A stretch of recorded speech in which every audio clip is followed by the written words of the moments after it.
जयपुर से खबर है। झालाना की पहाड़ियों में खनन के जख्म नजर आने लगे हैं। कुंडा बस्ती क्षेत्र के ठीक पीछे बरसात से दरकी है पहाड़ी। काफी मलबा बस्ती के पीछे तक गिरा है। आपदा प्रबंधन की उदासीनता भारी पड़ सकती है। यहाँ पर तेज बरसात से बड़े हादसे होने की आशंका है।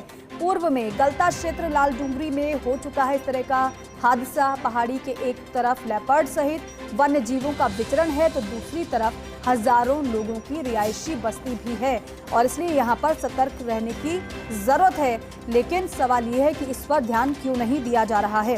क्या कोई हादसा, क्या कोई घटना होगी तब जाकर ध्यान दिया जाएगा और इसलिए इन्हें खनन के जख्म हम कह रहे हैं। झालाना की पहाड़ियों में कुछ इस कदर परेशान करने वाली तस्वीरें और खबर सामने आ रही हैं। कुंडा बस्ती क्षेत्र के ठीक पीछे बरसात से जो पहाड़ी है वो दरक गई है। काफी मलबा बस्ती के पीछे तक गिरा है। आपदा प्रबंधन की उदासीनता यहां पर कहीं ना कहीं भारी पड़ सकती है। तेज बारिश की वजह से बड़े हादसे होने की आशंका है। हालांकि पहले की बात करें तो पहले गलता क्षेत्र लाल डूंगरी में इस तरीके का हादसा हो चुका है, लेकिन इससे बचने के लिए इस पर ध्यान देने की जरूरत है। पहाड़ी के एक तरफ लेपर्ड है तो सही वन्य जीवों का विचरण भी है तो दूसरी तरफ बस्ती भी है। हजारों लोग वहां पर रहते हैं, लेकिन ऐसे में इस पर कब तक और कैसे ध्यान दिया जाए ये बड़ा सवाल है। एसोसिएट एडिटर निर्मल तिवारी हमारे साथ जुड़ रहे हैं। निर्मल जी, वाकई में ये जो खनन के जख्म आप इसे करार दे रहे हैं, लेकिन सवाल ये है कि ऐसा कैसे होता रहा यहाँ पर अगर अवैध खनन हो भी रहा था। दूसरा ये है कि अगर स्थिति ज़्यादा खराब है तो क्यों नहीं किसी की इस पर नज़र पड़ रही है, क्योंकि ये तो हादसे को दावत देने वाली तस्वीरें हो जाती हैं। फिर देखिए दीपिका, जो झालाना की जो पहाड़ी है उसको जयपुर की सुरक्षा शील्ड भी कहा जाता है, क्योंकि जो उष्ण हवाएं जो आती हैं जो ग्रीष्म काल के अंदर उनसे रोकती है। जयपुर के अंदर गर्मी बढ़ने से रोकती थी, लेकिन पिछले जो समय था, जो दौर था जिसमें यहाँ पर खनन हुआ, अवैध खनन हुआ, उससे क्या जो पहाड़ियां हैं ये इतनी ज्यादा जख्मी हो गई कि इनके ऊपर कभी दोबारा एक पेड़ का पत्ता तक नहीं होगा। इस मुद्दे को फर्स्ट इंडिया न्यूज ने लगातार उठाया, हमने कोशिश की, तो उसके बाद वन विभाग ने जरूर इस बार वहां पर सीड वॉल डलवाई है ड्रोन के जरिए और कोशिश की जा रही है कि वहां पर हरियाली और किसी तरह से ज्यादा दिक्कत ना हो। लेकिन पिछले दिनों जो लगातार जो बारिश हो रही है उससे अभी 2 दिन पहले की घटना है जो हम दिखाने की कोशिश कर रहे हैं हमारे दर्शकों को भी, कि वहां जो पहाड़ का एक बड़ा हिस्सा है जो कुंडा बस्ती के ऊपर वाला हिस्सा है वो एकदम दरकता हुआ नीचे आ गिरा और वहां से काफी जो मलबा है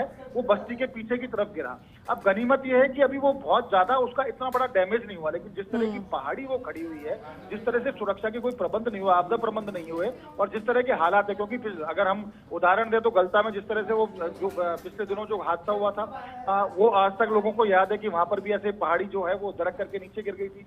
जिस तरह से हम खासकर उत्तराखंड या उस तरफ देखते हैं कि किस तरह से पहाड़ियां दरकते हुए नीचे गिरने से कितना जनहानि होती है, कितना जान माल का नुकसान होता है, उन सबसे सबक लेते हुए देखना चाहिए। क्योंकि नीचे जो कुंडा बस्ती और तमाम जो बस्ती है उसमें हजारों की संख्या में रिहायशी मकान बन चुके हैं, लोग रह रहे हैं और लगातार अगर ये पहाड़ी दरक रही है तो निश्चित तौर पर आपदा प्रबंधन विभाग को सजग होने की जरूरत है, स्थानीय प्रशासन, जिला प्रशासन को सजग होने की जरूरत है, नगर निगम को सजग होने की जरूरत है, क्योंकि लगातार मलबा वहां से गिर रहा है और जिस तरह का हम दिखाने की भी कोशिश कर रहे हैं, जो मलबा गिरा है अगर उसका कोई बड़ा हिस्सा कल को वहां गिरता है तो निश्चित तौर पर बड़ा नुकसान, बड़ा डिजास्टर वहां देखने को मिल सकता है। और झालाना तो चूंकि वो बड़ा आजकल पॉश क्षेत्र कहा जा सकता है, क्योंकि RIC की तरफ से हम जाते हैं तो झालाना की ये नग्न पहाड़ियां नजर आती हैं, दूर से ही चमकती हैं, उसमें जैसे ही सूरज की रोशनी पड़ती है पहाड़ी चमकती दिखाई देती है, जो एक बदनुमा दाग की तरह है। तो वन विभाग ने जिस तरह का प्रयास किया है वहां पर उसको हरा भरा करने का, उसके बावजूद अगर वहां पर पहाड़ दरक करके नीचे मलबा गिर रहा है तो निश्चित तौर पर कोशिश करनी चाहिए आपदा प्रबंधन विभाग को, जिला प्रशासन और तमाम संबंधित उन विभाग को कि ये कोई बड़े हादसे में तब्दील ना हो, क्योंकि बरसात लगातार